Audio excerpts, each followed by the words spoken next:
Am I wrong? Am I right? Are you going to get forgiven for anything? Do you plan on buying a house in the near future? Will you afford your car? If your car breaks down, can you afford $3,000 payments on it? Find out next time here on Dragon Ball Z. Get fucked. NANI? Dynamite! Dynamite! Give it to me now. Yeah. Last section. Last section. Big bomb.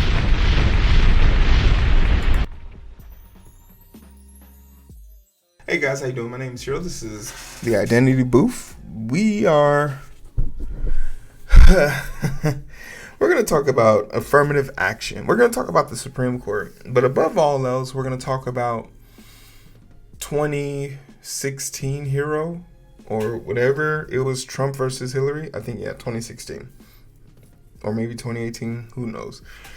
Whenever those two idiots were on the podium, I distinctly remember saying this. One, Hillary's hubris and belief that because she's a woman, she has something to prove other than providing the best case scenario to help the demographic she claims to be trying to fight for, is hypocrisy on itself and the reason why Trump will win. Now, I did no one no favors that year because I didn't vote. And believe it or not, if I fell right into the Republican plot, which is discourage, take away their hopes so they no longer vote. That's their game plan. When Republicans aren't in charge, their job is to create chaos and havoc that makes the Democrats look like they're not doing anything or they're not trying to better the situation, therefore leading to hopelessness, therefore leading to absent voting, like people not showing up to the booths, the voting booths. And immediately when the news came out this week that affirmative action and student loan forgiveness wouldn't be on the table for Biden, I said, fuck it. What am I voting for? And I said, that's how they got you last time. You son of a bitch. That's how they got you last time, you feel me? Oh, yeah! And I was telling myself, I was like, damn, I think I had to have this realization with myself, so I know it's happening to other people. And I have to tell people, do not fall into this trap. It is a well-set trap, and we're suffering the consequences of the people who did it last time. Last time this happened, I didn't vote. Trump won. We couldn't talk, and there's a few other women I could blame. RBJ is one of my favorite women to blame for this, because if her old ass didn't just swallow her fucking pride instead of wanting to die with power. This is why I don't like old people, because they want to die with power. They want to die being relevant. And the truth is, nobody's special. And the fact is, Republicans love telling people that, but they are the ones that do it. The most conservative people in the world love trying to die with a purpose. No one cares. Roll around in your grave by yourself. Just go. Leave it. Let it die. But RBJ refused to let the power go of the Supreme Court, and her ass died. And because her, like, same thing with this Feinstein lady. These, and it's just not women, but they're the ones that, it stings more because the first thing to go was women's rights. Because a woman didn't want to step down. A woman didn't want to submit, and because of that, she lost everything. She lost everything for her people. So there's that. But now those consequences, and this is then where this whole thing where black men were like, well, fuck, I ain't a woman, so this shit don't got nothing to do with me. Yeah, but if they'll come for someone who's in your tax bracket, they'll come for you too. Because not even a year later, they came for affirmative action. And this has ripple effects for people who aren't part of that bourgeoisie or top 10 percenters of the black community. We're talking about the people who are trying to transition over. We're talking about the people who are the youth of our nation, the future of our nation, the doctors and nurses that will be taking care of you. Being able to get into institutions and positions of power based on their educational merit. Now, hear me out. I'm a UAPB graduate. Clap it up.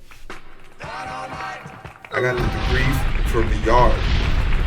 the bluff where it's rough. I got it. I did it all. I played in the NFL. I played professional. I went to schools. I have multiple degrees. I am in the top 10% of my peers in my demographic. I am good. But it's ridiculous for me to sit here and assume that everyone can do it like me. Not everyone's going to be standing 6'5" strong, 10 toes down, and can slap the taste out of offensive lineman's mouth for looking at me weird. Not everyone can do it.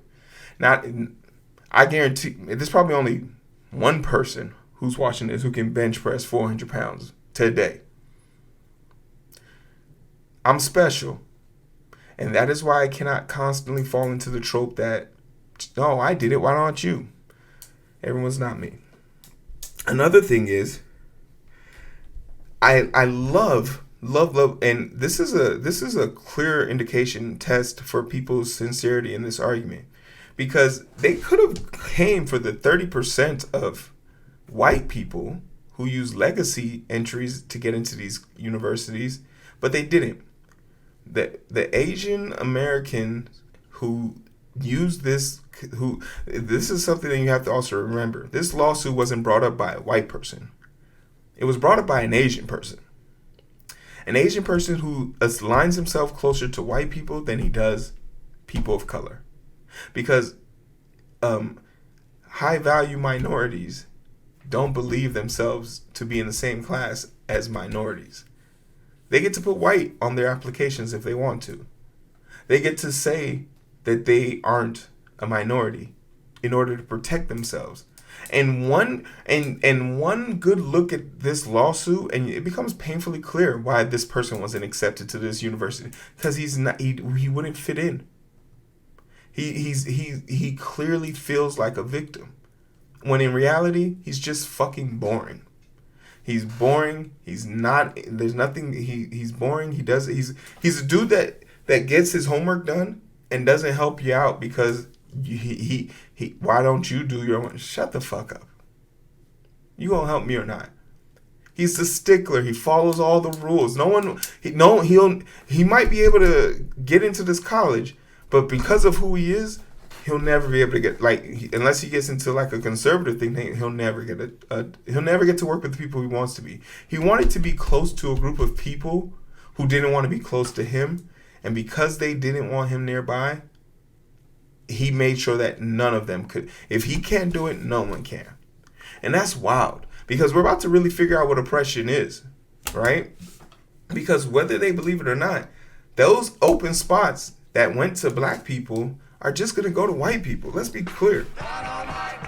They're not going to more Asian people, because you're still a minority. And when whites have to choose between themselves and Asian, they're going to choose a white person. Instead of them to have targeted the white people who were using legacy shit to get into Harvard and stuff like that and UCLA, they chose to pick on black people. So when it's all this shit about stop Asian hate and doing this and doing that, and believe me, I don't think anyone should be bullied or beaten up. And it's not the Asian population's job to speak on this. This is the job of our congressional leaders and our things. And I'm nowhere near am I in tap with the Asian community enough to even say that they haven't spoken on our behalf. The point is, we shouldn't have ever let it get to this point. But thank God, because of this literature in the congressional meeting for HBCUs aren't affected by this. Because in one fell swoop, if HBCUs weren't ratified through Congress, we would have lost the ability to have anything. But I think now more than ever, HBCUs are more important. Yeah, my kids, I've already said this multiple times, my kids want to go to college, 100% paid for. I'll take out the loans on my behalf. 100% paid for by me if they go to an HBCU. No questions asked. Oh, you want to go to PWI? Good luck. Yeah, because HBCUs have made me, and they're not perfect, but for my money's worth, definitely something I want to do. The ability for Trump's after effect to still be chilling right now is super important. I don't know who the Democratic front runner is going to be. If it's going to be Biden again, I mean, for what it's worth, is still not Trump. And Trump literally might be in jail before it's time for him to run.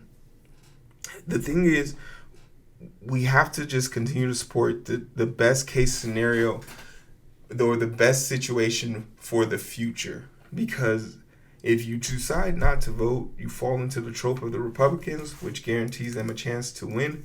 And secondly, Biden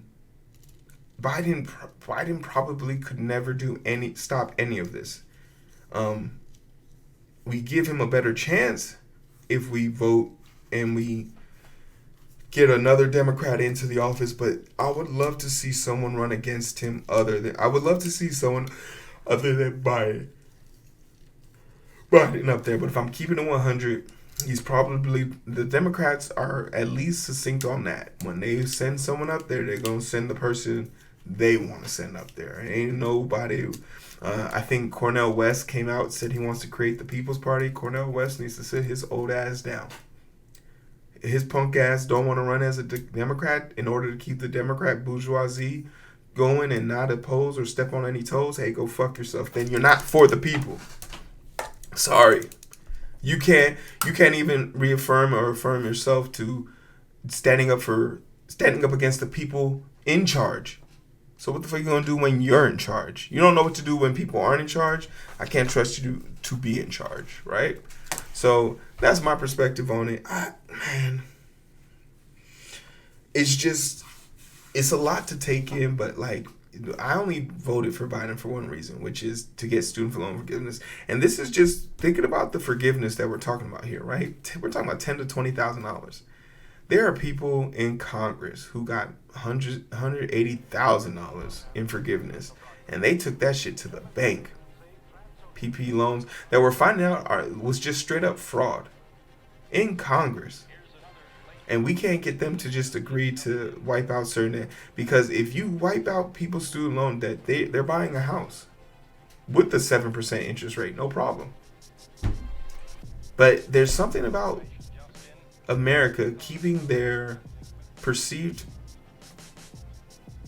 people, the middle class, shrunken and defeated, that gives them power. Oh, yeah, that's right. Because if the middle class makes informed decisions, we could literally tear the country in half and have people at our beck and calls. But let's go down the list of people that got bailed out. The banks, the automotive industry, the healthcare industry, the U.S. economy, the pharmaceutical companies during the pandemic. That's just 5 I can name off the top of my head. Oh, the housing markets of 2008 and 2012. That's just to name a few. Why is it when it comes to helping the people, the literal people elected to do that are not interested? And it's because we have legalized bribery within our system. And as long as that's in there, man, it's going to be tough. But it also starts with getting the right people into the office. Man, I turned 35. There was a part of me that says, like, I want to know what it takes for me to run in political office. I don't think I have the charisma, but I don't think people are ready for the realness. There's nothing like, because I'm coming for people's heads. Heads will roll. And that vengeance isn't needed in politics. We need more level-head people. You know what I'll be great at? An enforcer. Somebody give me an enforcer position. Tell me what you think about it, man. Am I wrong? Am I right? Are you going to get forgiven for anything? Do you plan on buying a house in the near future? Will you afford your car? If your car breaks down, can you afford $3,000 payments on it? Find out next time here on Dragon Ball Z. Get fucked. I'm just tired, y'all. It's not y'all. It's me. For real. But I'll catch y'all.